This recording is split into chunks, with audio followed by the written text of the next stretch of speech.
Hey foodies, it's Shana. Today we're making a simple Arabian chicken rice. Now this chicken rice is so simple to make, but it's packed full of flavor. Simple ingredients, let's get started. So for this simple Arabian chicken rice, you will need 1 to 1.5, we prefer 1.5 kilograms of chicken.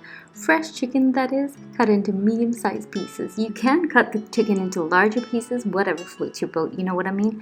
So now we're going to add some ingredients to marinate the chicken. We're using 2 chicken stock cubes. Yes, chicken stock cubes are used to marinate the chicken.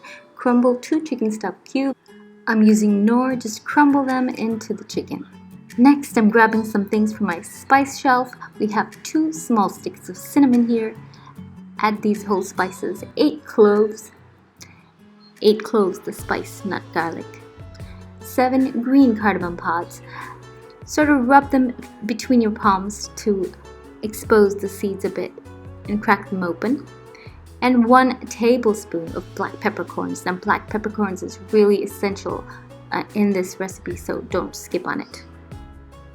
Next we need cumin seeds, so this is just 3/4 of a teaspoon of cumin seeds. Don't use more than that, trust me.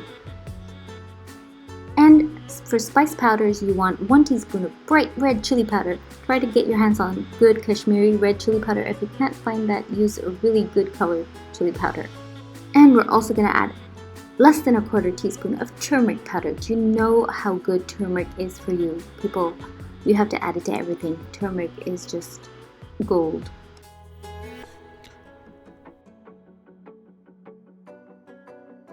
Wash your hands and rub all these ingredients into the chicken really well. You need to get this really bright red color from the chili powder. Now if your red chili powder doesn't give you the color that my red chili powder does, you might want to add some food coloring, because this red color really makes this dish more appetizing, but food coloring is really bad for you, ask anyone. Sometimes I add a little bit of red chili paste just to get the brighter color. Now one more ingredient, 1/4 cup of sunflower oil. You need to add this as well before we marinate the chicken. That's before we marinate the chicken. Rub this really well into the chicken, and you want to set this aside for 1 hour. So my chicken has been marinating for about 40 minutes. I'm going to get started on the rice. I have 4 cups of Basmati rice here, and we're going to wash it really well until the water runs clear. Afterwards, you're going to soak it in fresh water for 10 minutes. Only 10 minutes, okay? And then you want to drain it really well before you start cooking. And for the rice, we need some simple ingredients. 4 tablespoons of the white portion, you know, that's the bulb portion of spring onion or scallions, as you may know them. We also need 3 to 4 tablespoons of green bell pepper or green capsicum, chopped into small pieces like this. Now we have a pot on the stove suitable for cooking your rice. As it heats up, you're going to add 4 to 5 tablespoons of sunflower oil. To this, we're going to add the chopped bulb of spring onion as well as the green capsicum. And we're also going to add 4 teaspoons each of ginger and garlic. That's finely minced ginger and garlic. And you want to saute this till it's nice and fragrant, but you want to make sure that it doesn't change color to brown. You don't want any brown in here. Oh, and we're also going to add 1 more stock of chicken cube. I always use Knorr. Just want to mash it into these ingredients, give it a good stir. You can really smell it, it smells gorgeous. Okay, now to this we're going to add 7.5 cups of water. That's for 4 cups of basmati rice that we're using. 7.5 cups, cover it and just bring it to a boil. So once it's almost come up to a boil, we can start with our chicken in a separate non-stick pot. You want a pot that is large enough to contain your chicken as well as the cooked rice later. So I'm using a large non-stick pot with a lid here. On high flame, you want to add your marinated chicken. The chicken has been marinating for 1 hour. Just add it to a plain pot, and on a high flame, you want to cover and cook for 5 minutes. This causes a nice steam to develop inside the pot, and you'll just start to see a little bit of simmering action. So 5 minutes on a high flame. Of course, I didn't say no peeking. You can open and give it a stir from time to time so that the chicken doesn't stick to the bottom of the pot. So our water has come to a rolling boil. We can add our thoroughly drained basmati rice into this hot water now. And you're just going to bring that back to a simmer. Cover this and cook on a low heat till the rice is cooked. You do want to add a little bit more salt. We're going to add 2.5 teaspoons of salt because the chicken stock is also salty. So you only need 2.5 teaspoons. We're also going to add 1 black lime, which is so often used in Arabian and Middle Eastern cooking. So just let the rice cook. It should take about 10 minutes to cook the rice. And once your chicken has cooked for 5 minutes on that super high flame and developed that steam and some liquids on the bottom, if your rice is still cooking, you can just switch off the chicken and keep it nice and warm. Meanwhile, I did make some quick garlic sauce to go with this delicious rice. So our rice is cooked. Look at that fluffy rice. Fluff it up as soon as it's done cooking.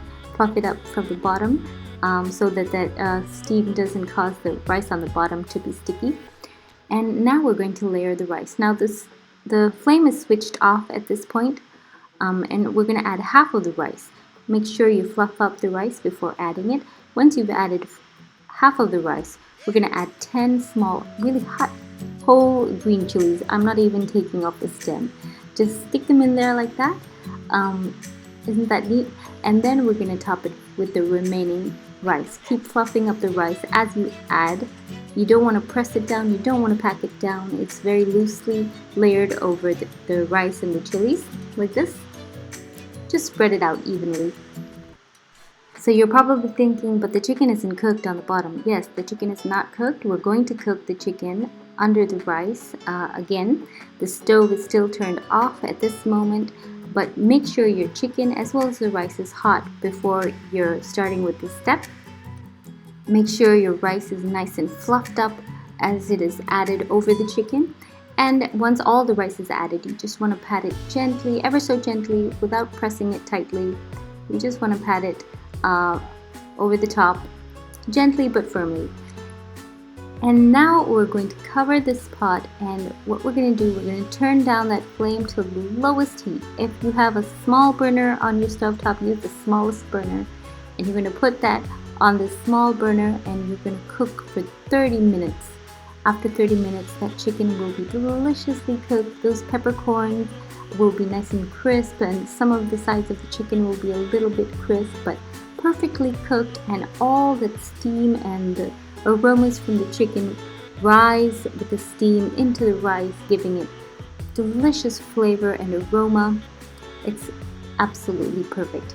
And it does take 30 minutes, but because burner size vary, you want to listen to those sounds. If you hear any crackling sounds on the bottom of your pot by the end of 25 minutes or so, you might want to switch off your flame. You don't want to burn your chicken on the bottom. So do be cautious of those crackling noises and hissing sounds. But on a low flame for 30 minutes, it should be perfect. And finally, our rice is done. Our simple Arabian chicken rice is done. Just scoop it up from the bottom and mix the chicken with the rice as you serve it. So the color from the chicken mixes in with this rice, giving it a golden look. The chicken, the red from the chicken and a little bit of yellow in the rice. It looks beautiful. Now this is usually served with garlic sauce and a Arabian salad consisting of tomatoes and chilies and cilantro. Very simple stuff, but the rice is just so delicious, and for how easy it is, you have to try it at least once. So I hope you enjoyed the quick video recipe. I was in a funky mood today. I don't know why, but I was. So I hope you don't mind. So if you're new to my channel, I want to ask you now to please subscribe. I have so many great recipes that I'm just waiting to share with you. So please subscribe. Thanks a lot for watching, guys. Bye.